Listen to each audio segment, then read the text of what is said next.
Hello everybody, this is Genesis and I'm bringing you guys another Dota 2 commentary from the tournament, the international. This is the regional qualifiers, and yesterday I casted two games, one of which was zNation against MTW or MTV. Today I'm bringing you guys the second game from the matchup between MTV and zNation, and yeah, I'm really happy that I have stuff to cast, pro stuff, but you already know that from my other commentaries. So I'm just gonna go into the analysis of this pick and bans. MTW or MTV's Cinderan, he's the captain, or Cinderan, I'm not sure where to put a stress on this name. Cinderan should be fine. He had the first ban and he banned the Dazzle. Short story would be that Dazzle is a very good pusher, and he can farm up quite good in the first minutes of the game with his Iron Shell. You usually want to ban him if you don't want your enemy team to have a strong pushing oriented early game. On the same strategy, he banned the Broodmother. Although I think Broodmother scales up better throughout the game regarding the pushing. Actually, she's not a very good pusher in the beginning. After level 6-7, she begins to really push your towers. And Lone Druid is being banned as well. Also a very strong pusher. So we see from these bans that MTV either wants to go for a pushing strategy, and doesn't want to hit themselves against a brick wall against a team which follows up the same strategy, or is a team that wants to go for a late game. Just looking at the bans, I'm not looking at the picks right now. I'm just looking at the bans. On the other side, the Scourge have banned the Invoker, the Lycanthrope, and the Chen. The Invoker is a must to pick to ban. I mean, in situations where you do not have a good Invoker player, so you do not want Invoker, and when you know that the other team has an Invoker player, and or the other team has the first pick. So a good ban here. What I wanted to say is that even though you have a good player who can play Invoker, if the enemy has also a good player that can play Invoker and he has the first pick, you should just ban him. Yeah, Lycanthrope, one of the most strongest, I mean the strongest, I think, in my opinion, the strongest jungler there is, with a high orientation on the late game. Nice thing about Lycanthrope is that he can have a strong pushing side with his wolves, and that he can make money not sitting on lane, and he can make money fast and level up. The Chen, basically, you ban Chen whenever you don't want to be pushed. And then we see a ban on. But I'll just resume to these three bans here. Together they don't make any strategical sense in the way that these three bans did, but individually they are very strong heroes.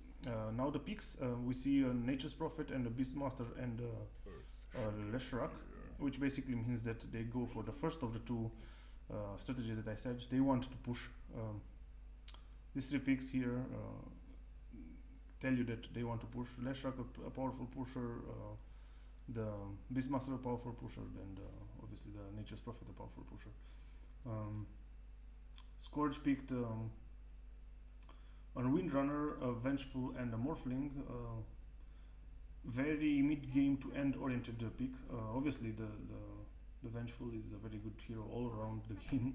With that aura, she does a lot of damage in the late game, just by the fact that her teammates also benefit from it. So this pick is mid-level to late game oriented.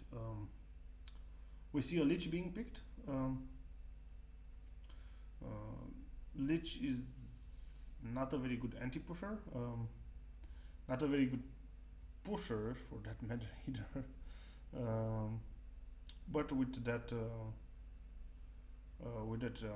armor and basically with that armor, he can just help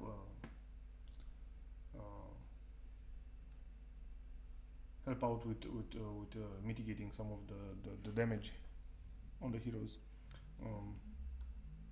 Lich is very strong on lane, that's clear. This pickup here might indicate that they might want to do a Roshan fast Roshan. Depends on what they pick the last, I guess. But these 4 are definitely capable of Roshaning. If they get something like an Ursa, okay, they got a Riki, they're not going to Roshan. Riki is like the Hail Mary pick. They have 3 heroes who are pushers, and then they have Riki and the Lich probably. They're going to team up together on a lane to have some kind of tendency of doing damage in the late game if their pushing strategy doesn't work. I think this Riki will see him together with the team at the pushes. 10 seconds remaining. I hope I'm not mistaken any of this. This is purely my idea. I have no idea how. I have no clue of how this games work. So we'll see. We'll see if I was right or not. This Earthshaker pick is obviously an anti-push pick. Together, actually, Morphling and Windrunner, they're all 3 of them. They're and the Earthshaker, they are core anti-pushers, and this Ancient Apparition is also a semi-good anti-pusher. Yeah, the slow of her second skill and the ultimate can somehow slow down a push, and yeah, they felt the needed to somehow stop the pushing capabilities of the Sentinel. But we'll see what happens. The power shot and the wave obviously destroy creeps together with the what's this skill called? Together with the wave of terror from Vengeful. I should be ashamed of myself. I don't know. Actually, I don't know this either. Vengeance are okay. And magical missile. This one I knew. So I knew the swap and the magical nether swap. I didn't know it's called nether swap. I should be ashamed just because this hero is my favorite. I don't know the names of the heroes. The names of the skills of this hero. I knew this was a wave of sorts. It was called Wave of Sorts, but I didn't know what it's called. It's Wave of Terror. Nicely done here by the Nature's Prophet. Just sending a Trent to spot, and he doesn't even allow the Scourge to get the XP and the gold on that Trent, which wouldn't have been that much, but I know it would have been like quarter of mana portion in the end.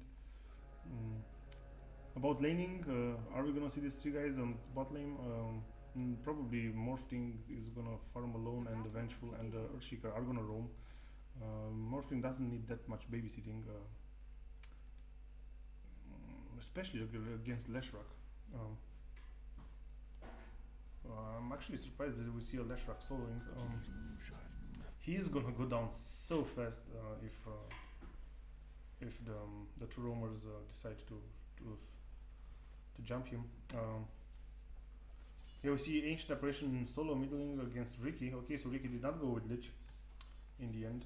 That's interesting. Oh, they do. So Lich does protect his main carry in the end.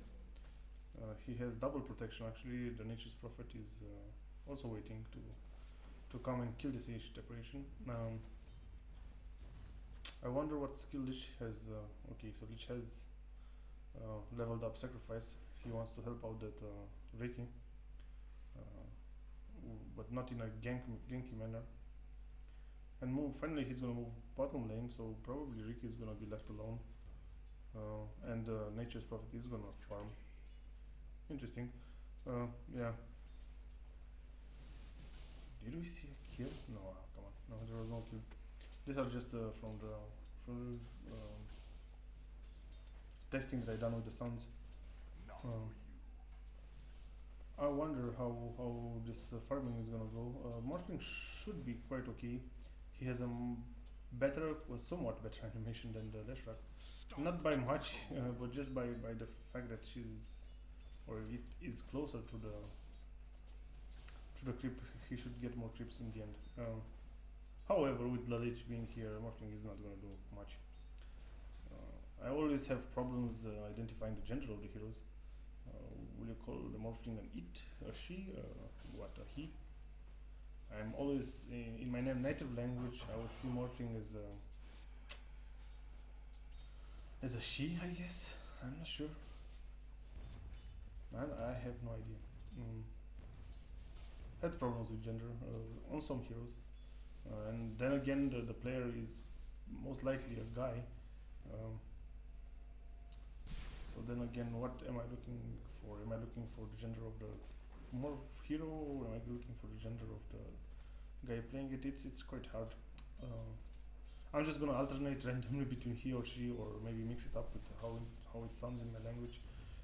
For example, Earthshaker is definitely he in my language, and Vengeful Spirit is a she. I don't know about Morphling. But yeah, enough about that.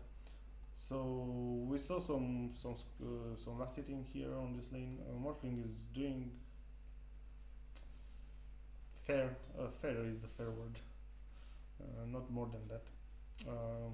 Windrunner is also soloing against the Beastmaster, but before that I have to do something that I forgot on the last two replays, mainly on the last replay, where I forgot to present the players playing the heroes. So Beastmaster is played by Fanzi on the Sentinel team, obviously. Sokshka or Sokshka. Man, what's your name? His name is okay. So maybe they changed their names in the meantime. Okay, so I'm just gonna call him Sochka. Sochka, yeah, his name is Sochka. Playing the Rikimaru, fucking mad playing the Nature's Prophet, Kebab playing the Lich, and Cinderan playing the Leshrac. Cinderan, by the way, he's the captain. On the other side, Stalioner, the other captain, is playing the Morphling, and Vengeful Spirit is played by Wick God or Vec God. Nexus is playing the Earthshaker. CRZ is playing the Ancient Apparition, who by the way has a haste and probably is going to dive for his death. And finally, the Windrunner is played by Sidoi. So yeah, I really should put a reminder somewhere, like a memo on my screen or somewhere, reminding myself that hey man, present the teams in the beginning of the game. I steal from the slow. Let's see if we're gonna see a first blood. Definitely we're gonna see a first blood on the Earthshaker, most likely, or on the Vengeful. Vengeful gonna take that price. No, actually, yeah, Vengeful did go down. Just like 1 second before the Earthshaker went down. So, okay, but both of them would have been on the same team, which is actually amazing. I was under the impression that Earthshaker was on the Sentinel. Okay, I'm sorry. So, either way, Sentinel would have gotten that first blood on Vengeful or on Earthshaker. Would have made no difference for them. But so Leshrac gets more gold. but now he has to back off because the team, the colleagues, the muscle of Stalinar is here. The two guys who just died. Interesting stuff. I would have not imagined that actually Leshak wouldn't have gone down already, just because the Earthshaker and the Vengeful are two aggressive heroes. They're very fond of aggressiveness and they should be played aggressively, and I'm not sure why Vengeful is sitting so back. I understand that he doesn't want to leech any kind of XP from the Stallion, but I'm not that sure that a level 3 Vengeful Spirit will be that bad either. So, and I would sit here. I would just sit here and dominate this part, and yeah, maybe get a ward or something to protect myself, or call for the Earthshaker to stay in range of his Rapture. It's called Rapture, right? No, Fissure. Rapture is the skill of the Stigwall, if I'm not mistaken. We see a stun on the Morphling, and with that the Leshak will go down, as he should have a long time ago. Morphling is gonna go get away. 2, 1, yeah, he's gonna go run. Okay, what was that? Okay, maybe I just learned something.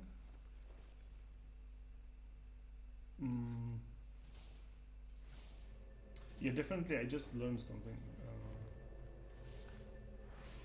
I'm gonna continue that thought just after we see this counter gank or counter answer gank on the Rikimaru. No, actually it was a failed one. Oh, it was a gank from the Sentinel or a dive from the Sentinel, and they messed it up, so they ended up dying, both Rikimaru and Beastmaster. Yeah, so coming back to this scene right here. So did you see the Morphling was being sprouted by the Nature's Prophet, and the Morphling had enough mana to cast a waveform, and the waveform was off cooldown. But what he chose to do instead was to morph and get strength. So basically he used the mana for his waveform on getting some strength.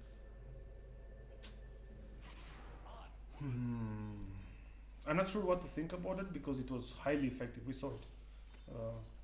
A waveform, he could have waveform maybe until here, and the tower, he could have caught a tower hit there. Granted, he did not get hit by the tower here where he was sprouted. I'm not sure what to think about it. I'll definitely try it in a pub or something. If morph is better than the waveform for escaping purposes, when one enemy is involved, I'm not sure. Let's see what's gonna happen here. Waveform this time would have been, and yes, this is actually amazing for me. Literally went down somewhere on the map. I was not aware of that. I was just being surprised. Okay, obviously I underestimated the morph. Let's see the engagement, and AA is gonna be focused, but he doesn't go down. Let's see if Leshak is gonna go down. No, nobody goes down. Okay, Ancient Apparition does go down in the end. How or where or why or who killed him? Okay, I know who killed him. The Rikimaru killed him, but exactly where? Okay, maybe me. Okay, it happened to me. That was the thing. I thought it happened here. Amazing that these two teams can have a 4v4 engagement and still have another engagement elsewhere on the map. The 1v1 left, which can end in a death. And just more interesting to that, the 1v1 ended up in a death, not the 4v4. Again, coming back to this, because I'm quite amazed a little right now. So morphing yourself strength is actually a big deal. I have to agree, I'm not using this skill at all on Morph. Call me a noob, call me whatever I am. But I'm willing now that I'm seeing it actually working. Don't get me wrong, a lot of people have done this and I've witnessed it. And on my team, on the enemy team, I saw people morph, but never with this kind of success. And I'll take it in consideration for now on. If he gets a stun, oh, he didn't get a stun, so. Okay, now he got a stun. That's amazing, actually. How the hell did he do it? Because I'm having problems in Dota 2 casting Split Earth. Don't know why. I'm not calculating enough. In Dota 1, I could have handled myself much better.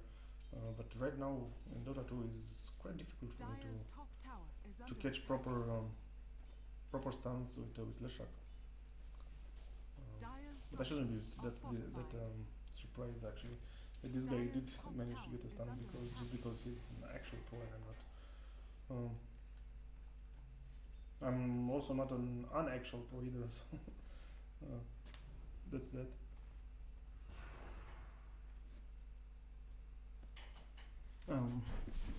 Yeah, I'm a little bit tired apparently. Been working all day. Couldn't help not casting one of these games, especially when Valve or the Dota 2 community or whoever, the Valve comparison, I think,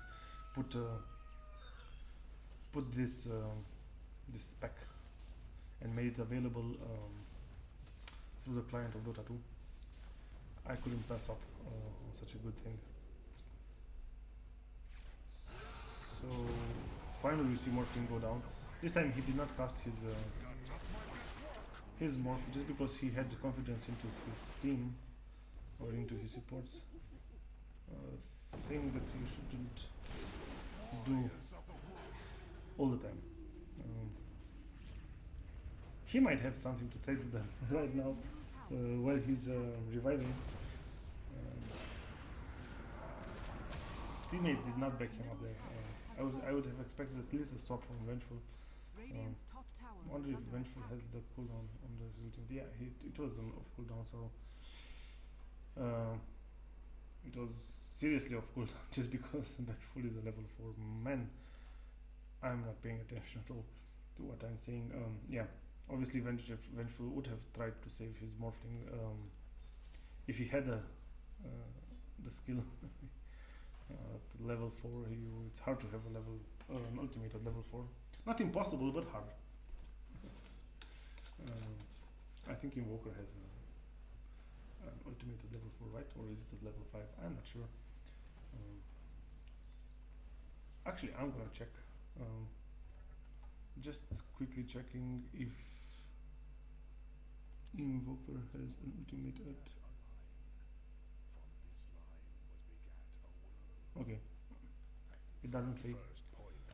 But I think it's either at level 4 or level 5. Yeah, definitely.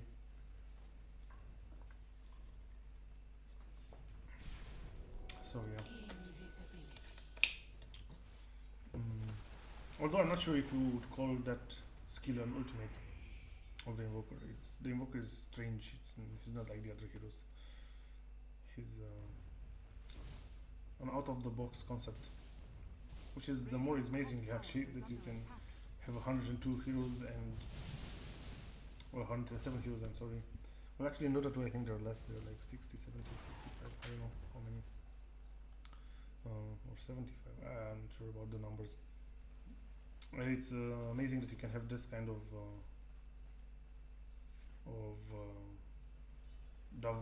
diversity by non-diversity, I guess.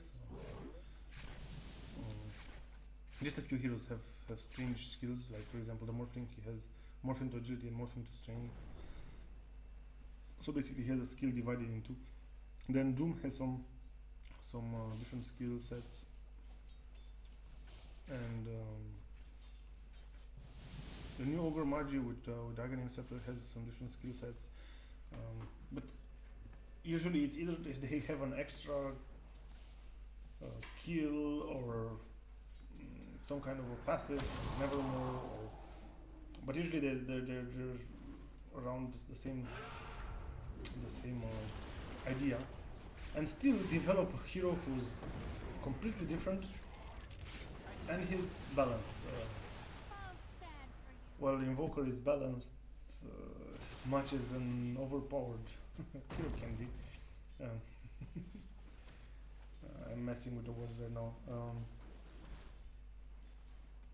Yeah. It's amazing that it kind of works the Invoker into the meta game. He's the best hero in the game, but he has a very steep learning curve. No, not a steep learning curve. Unsteep learning curve. I'm not sure what the antonym of that word steep is. You need to invest a lot of playing into it before you can get ahead with it. It's high learning curve, but with a small degree in the steepness. Okay, that was too much, I think. Too much for my brain right now. Let's see the items. I saw some commentators doing the creeps. I usually don't like doing the creeps Dire just like that. structures are fortified. You guys can watch them. You can pause the game right now or the commentary right now and watch them. I personally don't do the creeps that much. I obviously understand the idea of creeping and the importance of creeping. I'm just not gonna do it in the creep way. Let's just watch this easy gank on Earthshaker, and then let's watch the items. So Leshrak, he has his. Dire's top tower is under it. Dire's top tower has I don't fallen. know how to call these items. They're obviously expensive items Radiant structures are altogether, fortified. but not that expensive. Radiant's middle tower Okay, is missed a under attack. kill somewhere. Maybe on the Radiant's bottom bottom lane. tower is under attack. Radiant's middle Nature's tower Prophet has killed him, fallen. so I don't know what happened. But the middle tower also goes down. So Leshrak, yeah, he has some kind of a farm, some kind of items. They don't make that much sense. But yeah, I think he wants to be a tank a little bit right now, just for the next 5 minutes. He wants to be tank a little bit, but then I don't understand the intelligence power threads. But maybe doesn't he also wants a little bit mana? But I don't really get it. Buy a null and just put this on strength. I'm not sure. Maybe this is just the current status quo that he's happy with. He obviously knows better than me how mana he needs, exactly how mana he needs. Like, if you see here 728, well, he probably was aiming for around 700 mana. Normal players don't do this, don't expect this. But now we see something 832 mana, so I'm not sure what happened right there. Did he have this? Okay, he's swapping just to get more mana regen. Radiant's bottom tower has been Okay. denied. Next hero. Okay, Beastmaster. He has his Blink Dagger and Bracer, and the bottom. Not that much, but he might have something on the courier. Not sure. That's not many items there for the courier. Rikimaru on the other side, and he is going for his diffusal.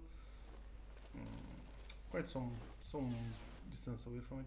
A Gem of True Sight. Okay. Only the pros. Either the Scourge bought this, or they're just using it for dewarding. I mean, the Beastmaster is using it for dewarding. This might be Beastmaster's. In which case, the Beastmaster did get some farm. Nature's Prophet. Okay. Man, if I'm gonna see another mate, Hand of Midas. Why would you buy Hand of Midas? Okay. Not discussing the items of Nature's Prophet this game anymore. Lich, he's quite poor as he should be. on the Scourge side, their main carry Morphling, he just has his Ghost Scepter up, and a Ring of Aquila, and a bottle, and a Power Thread, so quite spread out here, also not focused on a big item. The Ring of Aquila is definitely a good mana regeneration, but I just feel like it's not enough for the Morphling.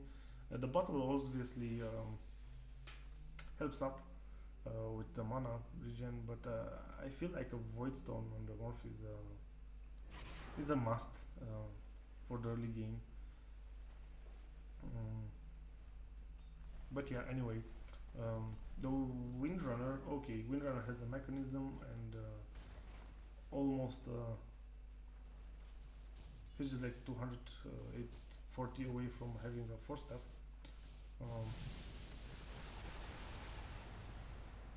And the Phase Boots, which is great. This is her core items right here. She doesn't need more to be effective in the mid game. We see a dive for the Ancient Apparition, and they're gonna get a bonus in the name of the Earthshaker. And they're gonna kill everybody if they just keep on being alone like this. Yeah. And they do it exactly that. So instead of just getting 1 kill, they got 3 kills. Top tower is under attack. I think they're happy, right? The Sentinel. And AA, she has nothing. For a mid hero, she has nothing. I understand she had a hard time with that Lich backing up the Riki, but still, she has nothing. Or it has nothing. Earthshaker, nothing as he should have. Vengeful, nothing as he should have. So for 2 roamer gankers, one of the 2 most powerful roamer gankers in the game, the Scourge is having some troubles with the Q count. It's just 18-7. But at least they're keeping up the pace with the towers. So yeah, great. Done with the items. I'm waiting for these guys to initiate something. I feel like a Roshan should be in order right about now, don't you think? It's the 23rd minute and no Roshan attempts. Not at least from the Scourge side, because they have a ward here. They know that Sentinel is not near as far away from Roshan. That's what I wanted to say. Not even near enough. Okay, not near enough. Yeah, I'm having some difficulties with my English while I cast. And I'm not sure if it's ever gonna improve. There's a word now from the Sentinel side also. The Roshan, they felt the need, as I felt the need, that Roshan should be in order. Yeah. So they took care of that. They also got a Morphling yet again. This Morphling is on his way to feeding. No, he's actually there. He's not on his way. He's there. 1-7 on your main carry. The one that you are actually counting on pushing you through the late game is bad. Dire's structures are the situation doesn't look that dire as it is, but trust me, Scourge is in deep shit right now. They lost this tower and it's only the beginning. They're gonna lose this 3 other towers. I would say in the next 3 minutes. Let's see if this happens. So by the 28th minute, they're gonna lose 3 more towers. Let's see if I'm true or not. Maybe I won't, just because this Riki is half-life. But we'll see. I still have 2 minutes and 20 seconds. And but first we're gonna see a defense coming in from the Sentinels. The Scourge, they stay a little bit aggressive, not that much. They're getting themselves another morphling, Radiant structures are fortified. and Lich defending himself. A 4-man push. That's great. I'm just going to let this go just, and we're gonna watch this engagement. Actually, I'm gonna do it after.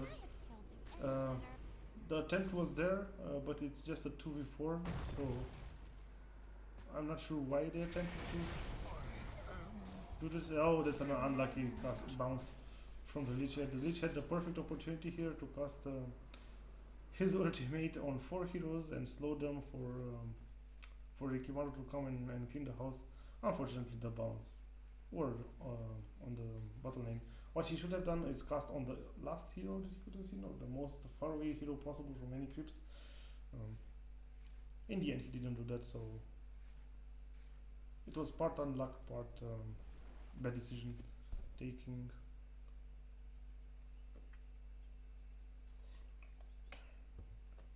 And my prediction is coming slowly to not happening. 1 more minute to destroy 3 towers. I think this is pretty hard to do this for MTV. And yet another gank. Amazing. This time Morphling did not die just because it was a 2-man gank, but amazingly done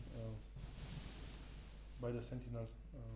They really managed to put the hurt on this guy. Dire's bottom tower. He's is under basically the attack. hang. Dire's bottom tower has fallen. Okay. One tower down. Come on. Let's get 2 towers and. Oh, come on, 15 seconds. No, they're not gonna get it. Actually, they might. Okay, so yeah, they might get the tower because it was like a 25 something. Oh no, why did he TP? Okay, so they TP'd. Oh, come on. Yeah. We'll see how off I was.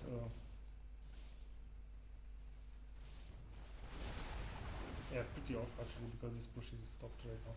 And this does get a kill on the separation, and Vengeful also goes down on the top lane. Nothing works right now for the Scourge. They're in pretty deep shit. They can't defend, they can't gank, they can't counter gank, they can't even protect themselves from being ganked. So right now I'm like, I don't know, 85% sure that the Scourge will lose.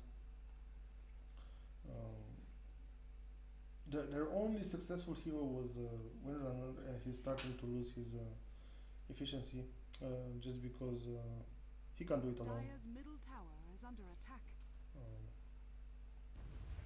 Okay, so the middle tower goes down in the 29th minute, Dire's middle tower so I was has fallen. somewhat off. Roshan Okay, has Roshan has been fallen into killed the and this graveyard. tower is gonna go down, so I was like maybe, I don't know, 2 minutes off? Maybe 3 minutes off, so yeah. This actually teaches me something. I'm not seeing time properly in the game time.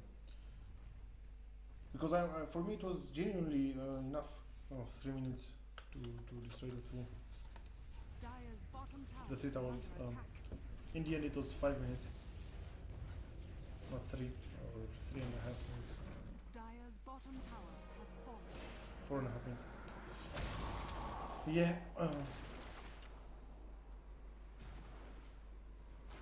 We see an engagement right now, and we see a death on the Windrunner, which was the most effective hero, as I said. So the game is basically over.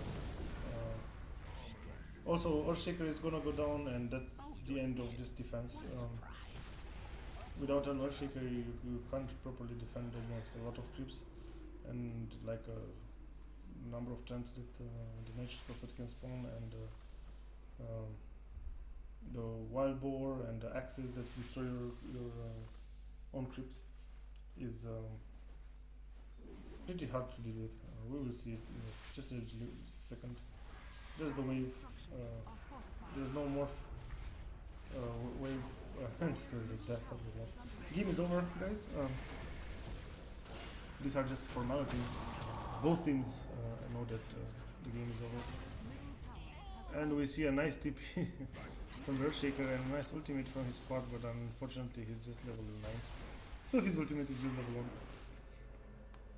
But granted to the Scourge, they did defend the Rex. And they killed themselves a Riki, which is a big deal because this Riki is almost invincible right now with a Diffusal Blade and a Blackening Bar. I wonder what else he has on his courier. Is he the Vladimir offering or is it the Beastmasters? Doesn't really matter. He will benefit from the life still.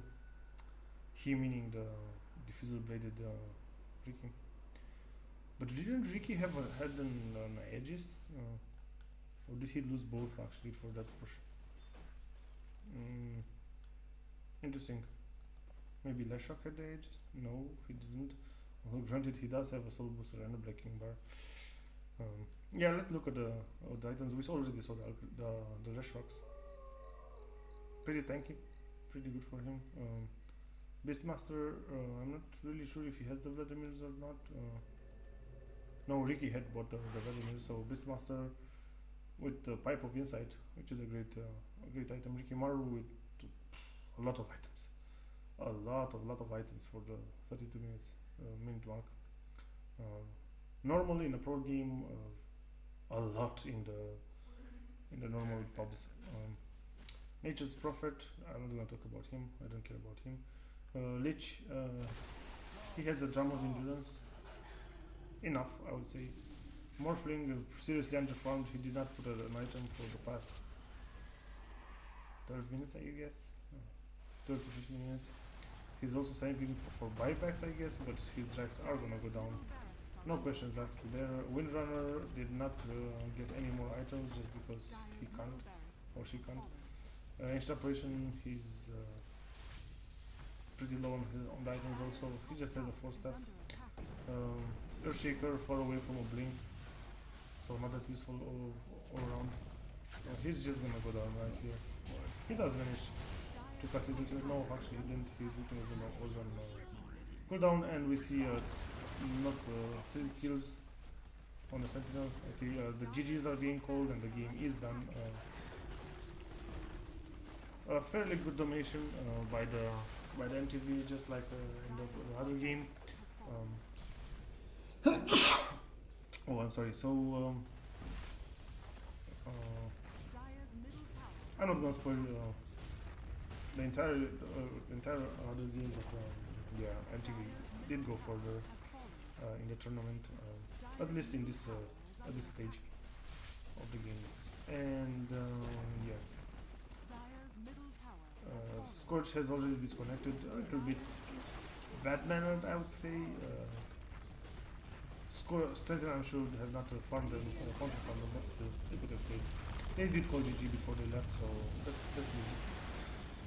Thank you guys, I hope you guys enjoyed it, and keep in touch. Bye bye.